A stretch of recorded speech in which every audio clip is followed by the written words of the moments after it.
Hello everyone and welcome to Soul GPS. Today I'm coming to you with a very sad message and a very sad tone, a very sad topic. I haven't been around posting videos on narcissistic abuse, even though I had made a list and I had started recording.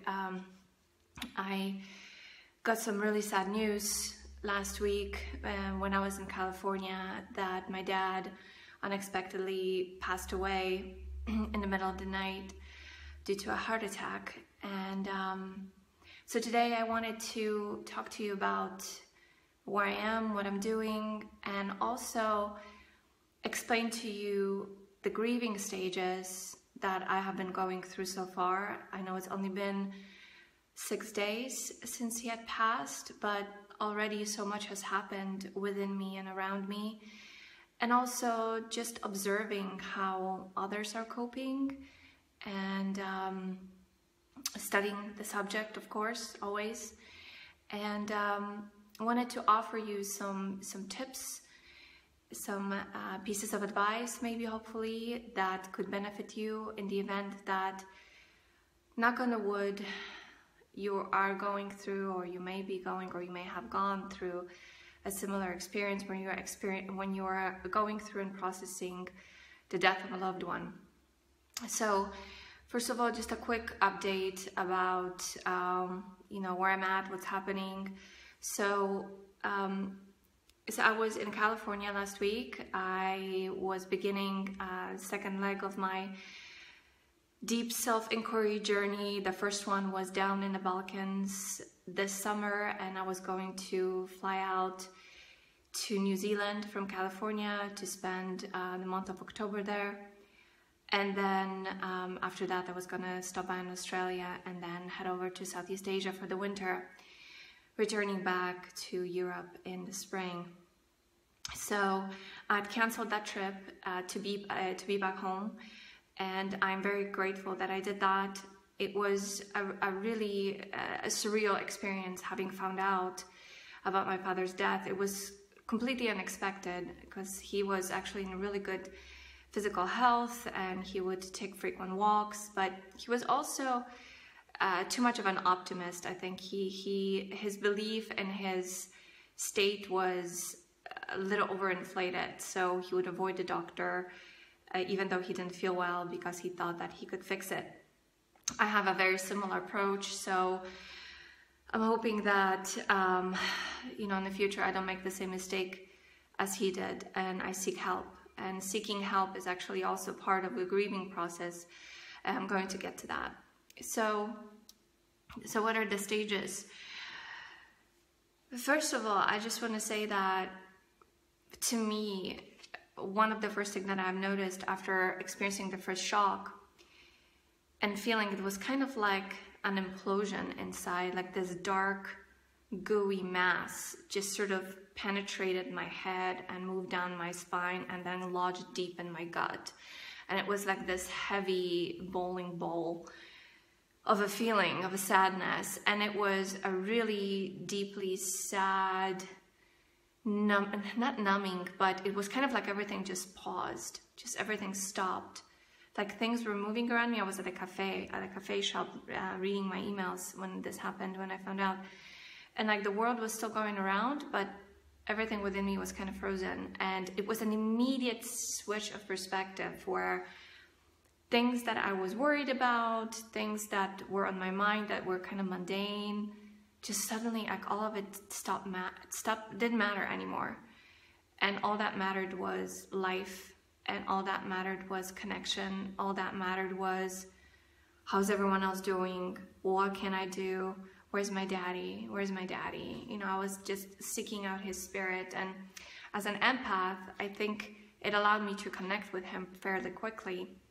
One of the things that I've experienced, it was kind of like, I had this visual of a balloon that was floating with a string, loose string, and I grabbed onto that string, and I felt like that was my dad. That was his soul, who was very confused. He didn't expect it. He didn't know what was happening. And it's kind of like similar to when a baby is in the womb. and suddenly is born and is out in a completely different environment, and it's really disoriented and it needs mother's help. It needs the warmth, the heartbeat, the nurturing. I felt like my dad's soul was really like, he didn't know where he was, and it was kind of like, I'm talking to you, I'm seeing you, but nobody sees me, nobody hears me. And it was really heart-wrenching, heartbreaking to know that. And so my first instinct was I wanted to be there for him and guide him towards the light. So I kept just saying, you know, Daddy, keep walking towards the light. I'm here for you. I love you. I love you. I love you. And that's what that was my mantra for the next couple of days, where I was existing in this really surreal reality. It was kind of like in between zone, and I really wanted to be there for him to the best ability that I could. And I felt like once he transitioned, I saw the face of his mother, and she said, he's with us now and he's in good hands. And that's when I let go, and that's when I really started to purge the sadness. So the stages for me as an empath were really intense.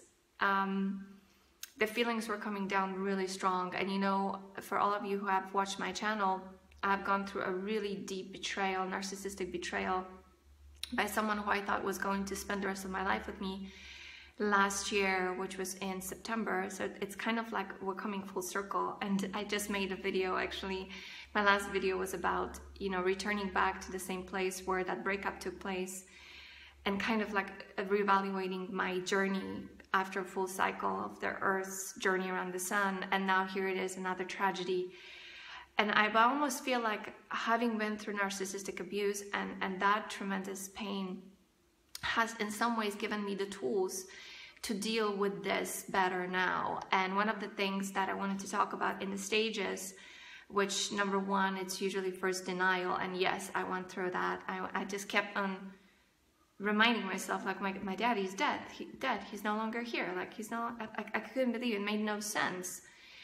And so that passed, and then there was the overlapping feelings. They say it's anger. To me, it was, the anger came on later. First was sadness and shock, and just tremendous outpouring of sorrow and just tears, lots and lots and lots of tears. And again, having been through narcissistic abuse and having studied it afterwards, you know, diving into it, and also in my SOS program, if you have been through it, that I have on my website, which is kind of like a quick recovery relief program, 3-step program I created for people who are just like waking up to the shock that they've been betrayed, that they've been with a narcissist.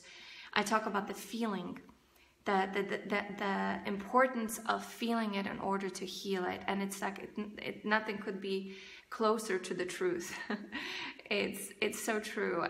But there's one caveat here, and that is, the sadness can be so overwhelming that it is really important for us to sometimes take a break and to step back. And so what I would do is I would watch some TED Talks. I would watch some YouTube videos on grief, and also different ones, and definitely connect with friends. That was like incredibly crucial to connect with a circle of support.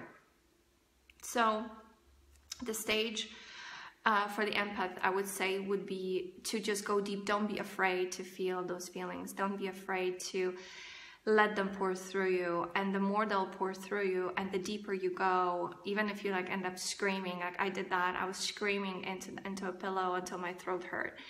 And I felt like I needed it. And I almost turned up the volume on purpose, to be honest with you. It was kind of like I was there in the grieving, and then there was another part of me kind of watching me and saying, go deeper, you can do it, like get it all out. So I would do that, and I would be really there for myself and holding myself. So the self-care from, again, having gone through narcissistic abuse has really helped me to involve that into this process. So crying, feeling it, and then easing out, and then letting yourself go back in again, and then easing out. And when that wave comes, do not be ashamed or worried to show it. I would walk down the street because, like, again, I had to take a flight back a couple of days after finding out, and I would cry on the airport. I would cry in front of people, and I felt compassion from them. You know, I felt like they felt for me. I didn't hold it back, but I also didn't do it, you know, to garner supply, you know, or to garner them feeling sorry for me. I was just feeling whatever. I was just going through whatever I was feeling, while at the same time being aware that I'm in, you know, in public space, and I needed to take care of practical things. So again, like stepping in and stepping out, like being able to gauge that back and forth, in and out. So the anger came in later, and the anger was really about the dysfunction of my family situation. And I know I'm not unique in this. I know many of us, you know, have families that could be better, could do better. A lot of it, looking back, is a result of transgenerational abuse. You know, my parents were victims of it as much as their parents, and so on, and I was a victim of it too. So it's like, it kind of just, it's a chain that goes on. But I was angry at the fact that there wasn't more contact between my dad and I, that there were people who got in the way between me having better relationship with him, all this triangulation that occurred between family members, talking behind, you know, each other's backs. And like, one thing that I want to say here about my dad that I really admired and honored was the fact that he never really said an ill word about another person. He really kept things to himself, which in some ways was, I think to his detriment, because, you know, he died of a heart attack. And I think there's a connection between being able to express your emotions and being open and letting things out and letting things in, you know, letting things circle through the system, as opposed to kind of keeping it all caged in. And he was the kind of person who would keep things caged in. And I'm not saying that it's good to like talk shit about people, but to open up and, you know, express your wounds, express your sadness, express your need to connect. And I felt like my dad never was able to do it. A little bit in the final weeks of his life, I would literally chase him around, sit down and probe him for information. And he was super reluctant, but at least he let me know a little bit about his past, which allowed me to put together a little more balanced picture of what had happened in my family, which has led me to, you know, become a codependent person who would just get her ass kicked, you know, relationships, you know, because I would put my heart out and accept abuse, which is something that was normal, considered normal in my household. So this allowed me to put things in better perspective. And a year and a half ago, before I came back to Europe, I had this really strong intuitive feeling that I needed to come home and connect with him because time was running out.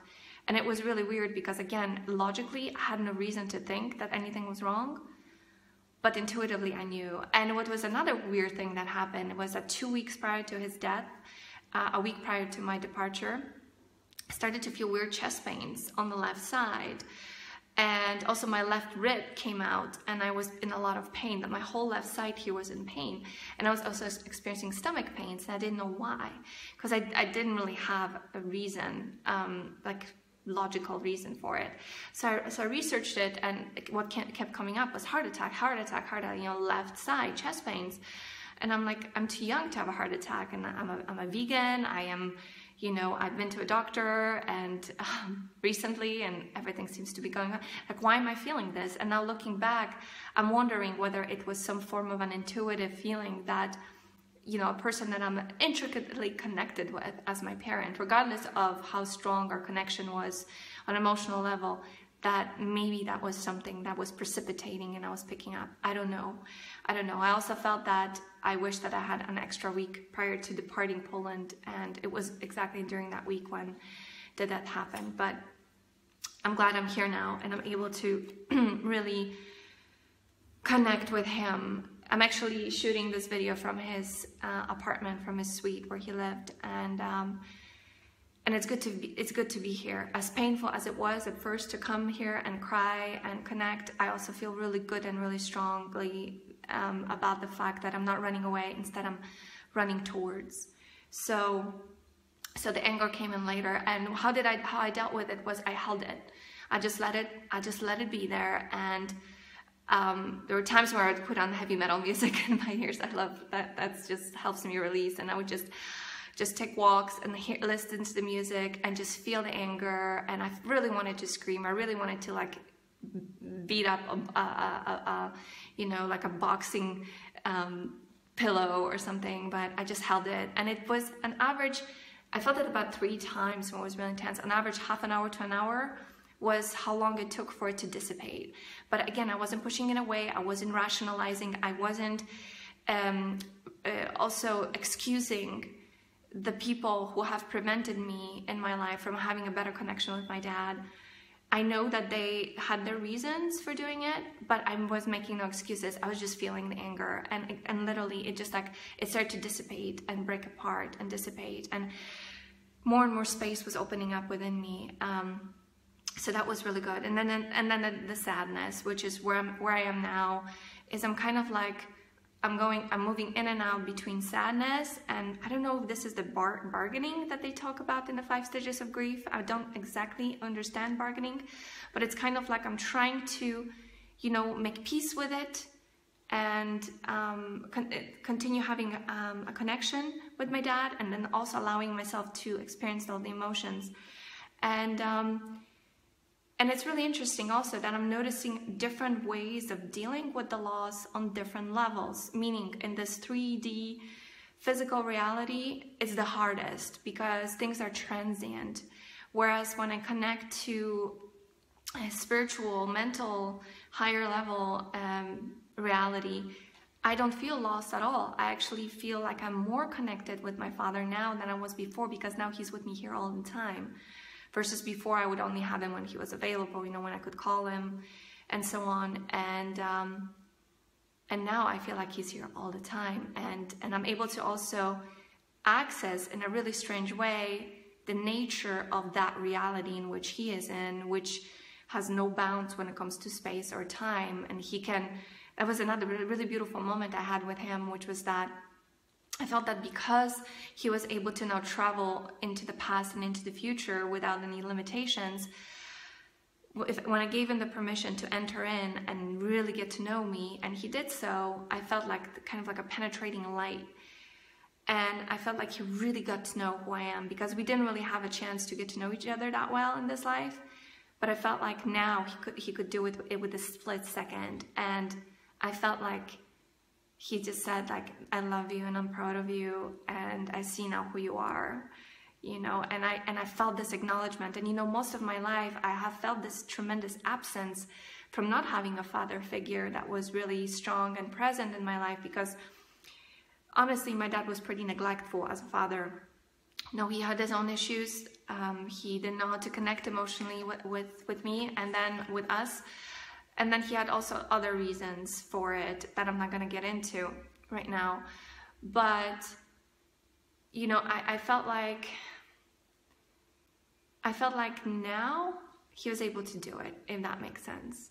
And that was just really healing, because it's healed that wound of the lack of the fatherly figure.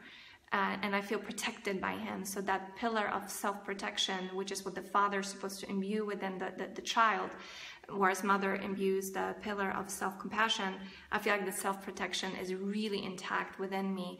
And I also feel like I have had that male acknowledgement that I have needed. And when it was lacking, I would seek it out in my partners, inevitably putting my self-worth in their hands, because now, like, they have the power to, you know, to gauge, like, when they were acknowledging me and more there by me, then I felt good. When they would withdraw their acknowledgement and support, then I would feel compromised and reconnect with that codependent wound of lacking that fatherly, that male connection. And now I feel like I have it. I feel like I have it and no one can take it away from me.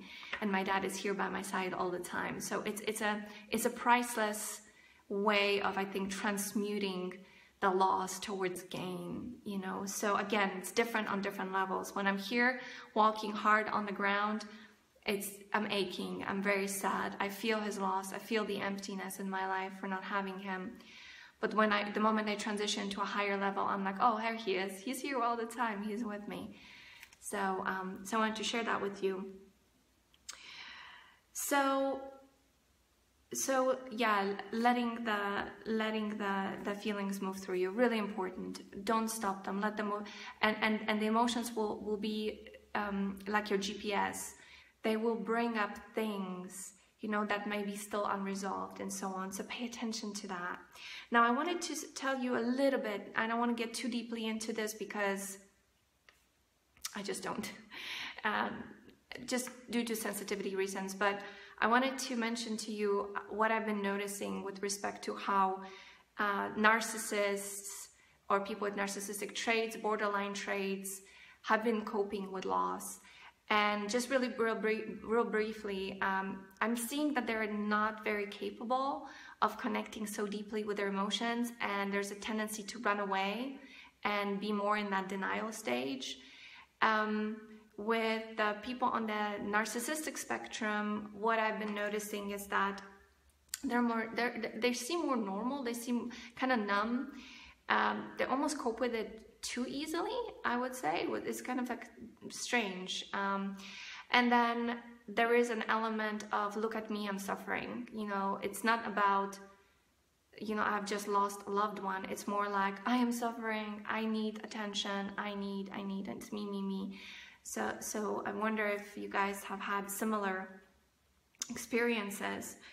And yeah, I feel like they don't want to really deal with it because they don't know how. They don't really have the tools, so they are pushing it away. And honestly, I feel compassion and I feel sorry for that, because I feel like if you don't process it, it's going to haunt you. And so, I mean, as I'm sure many of you have known, people with these kinds of attitudes, they don't really know how to deal anyway with these things, and they're already so full of all sorts of unresolved emotions that adding just yet another one to the back probably won't make that much of a difference. So on the BPD spectrum, what I'm seeing is confusion, of course, very erratic up and down, emotionality, like, just almost like happy and strangely, like inflating attitude, and then almost like a panicky hysteria, and it's kind of like an up and down, and a lot of mirroring is going on. So for instance, as they're interacting with other people, I feel like they're mirroring how the other is feeling, and it's almost, I feel like there's this desperate need for approval in that action. It's like they just want to be approved of their own process. It's really weird, because it's in a way no longer connecting these people with the process, but it's again about them. And again, I'm feeling really sorry, and it's fascinating to see how that process works in those people, and it's a fascinating study. And people with borderline traits, they're a lot like burn victims, so they're really sensitive to everything that's happening in their environment. So if like other people are crying and going through a hard time, they will most likely do that too, but they will do it extra. And if things are calm, then they will be just fine. And it's kind of like that. I feel like the environment is really deeply impacting how they're feeling, and also whatever internal process that they're going through is really impacting that emotionality and makes them project those emotions onto the environment, if that makes sense. So that's what I'm noticing. Now, there's an opportunity in grief, and I wanted to discuss that briefly and then move on to self-care practices. So the opportunity, I believe, lies in self-evaluation, self-inquiry, and the evaluation is about your relationship with the person that's been deceased. So I think that as we're going through the emotions, they're really guiding our way here, because it's really difficult to logically wrap our mind around the process of loss. So I think it's really important to let the emotions to really guide us and take us to the places that we need to visit. And perhaps there's some forgiveness to be done. Perhaps there is some anger to be released. Maybe there's a letter to be written. Sometimes I think that death, actually, when it's sudden and unexpected, can leave a lot of unresolved things. So if there are things, for instance, that you wanted to say to the person but didn't get a chance to, you can still do it. It's fine that you weren't able to do it when they were around. It's really fine, because now their presence is everywhere, so they're accessible from any point in time and space. in the universe. So you have direct access. So you can resolve that. Like, what's really most important that I'm learning here is that your relationship with respect to them, but it's really the relationship between you and you. So if you feel like you have some amends to make, if you feel like there are things that need to be said, do it, free yourself from it, and then you'll gain greater self-respect towards yourself as a result for having gone through that process.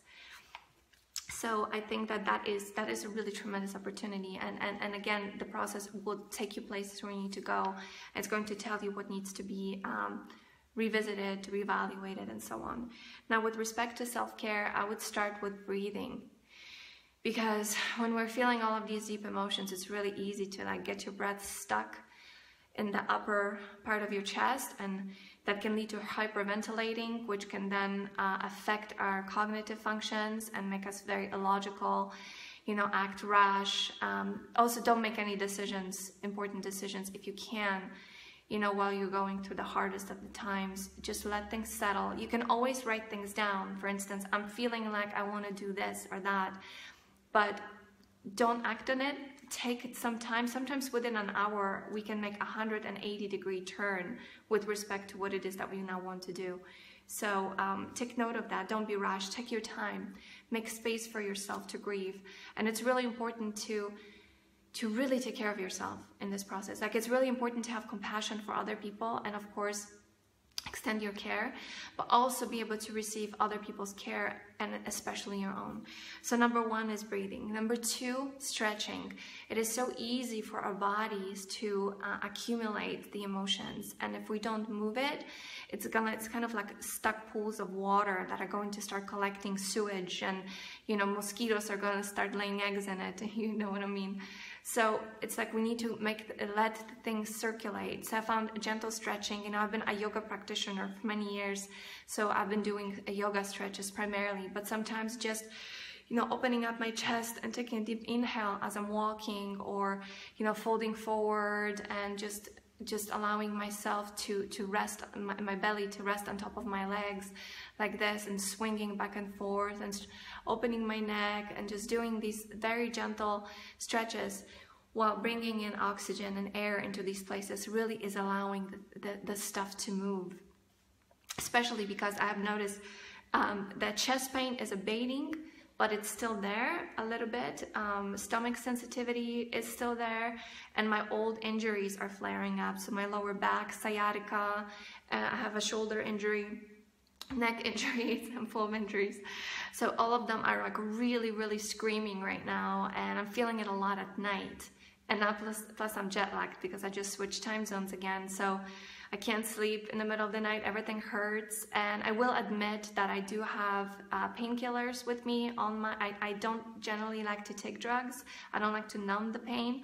But sometimes when it gets to a certain point, I think it's like, it's okay to like ease off. It's just like with when I was talking about emotions, like crying, suffering, letting yourself experience it, the pain, and then easing out, stepping back, and then like taking breaks. So to me, sometimes, popping a painkiller pill so I can get some rest, I can fall asleep, is the way to go. I'm not planning to do that for very long, just so you know.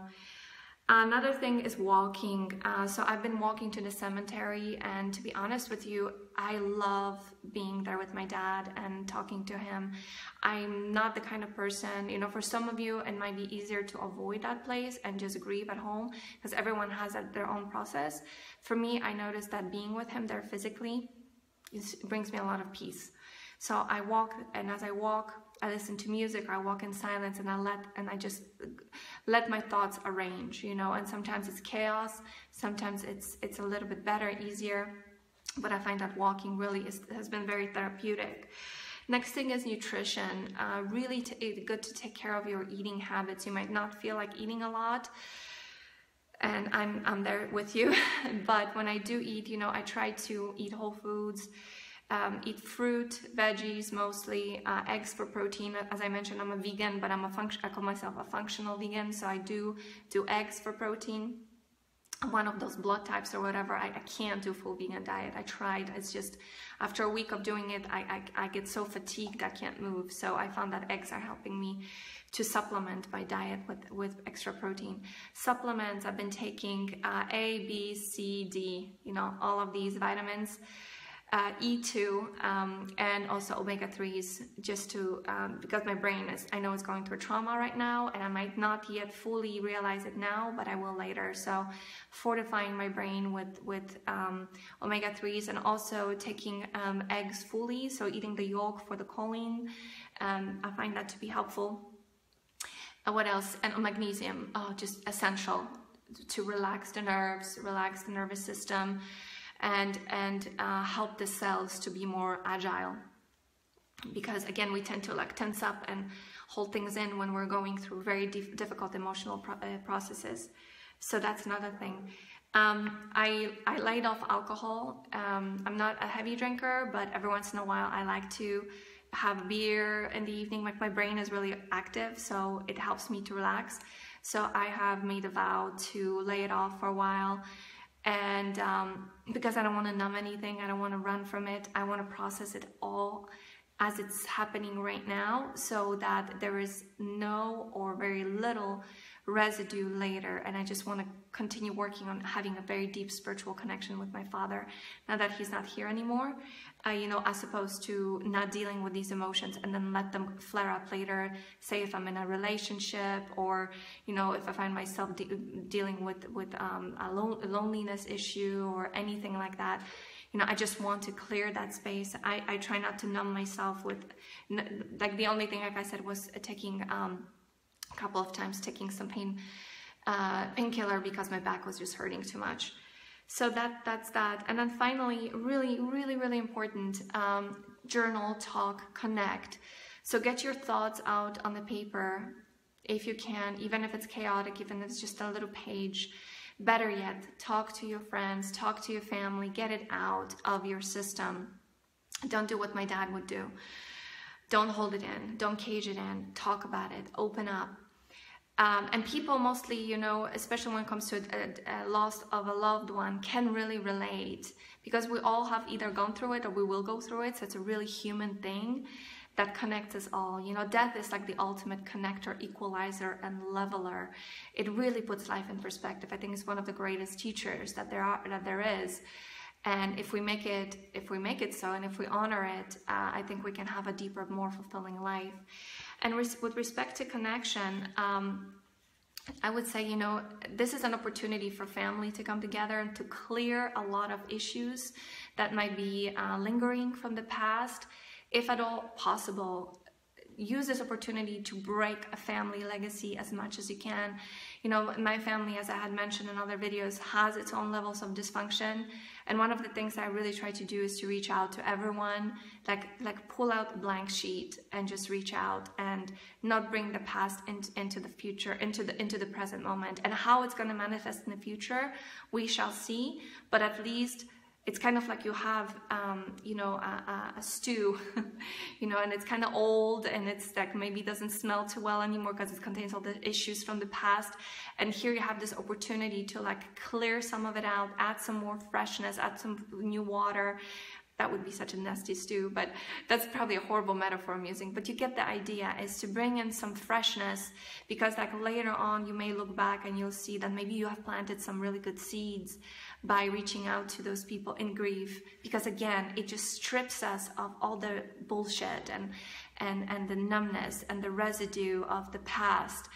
And we can really be there for each other, regardless of the hurt that has been experienced. So it's like a little window of opportunity, and seize it if you can, because it can pass quickly and people move on. You know, life is busy. We get back to doing our things. But I would just recommend that might be something you may want to consider. Of course, if it resonates with you. Okay, so I'm going to end here. I will be on making videos soon. I feel my dad's support in what I do, so that's really helpful and encouraging. So I probably will not be taking very long breaks, because again, making these videos and connecting with you guys really fuels my sense of purpose. So and gives me a lot of positive energy. So I want to continue that. I'm sorry about the noise. There's some motorcycle here. But anyways, I'm gonna send you hugs and love. If you're going through loss, or if you have gone through loss recently, know that my heart is with you. I really get it. I really get it now. I didn't get it before to the degree that I do now. And yeah, allow it to be a teacher. Allow grace to enter in through this process. Stay strong. Stay connected to love. Stay connected to your love. And take really good care of yourself, most importantly, and always listen to your intuition. You take care, and I will see you in another video. Bye-bye.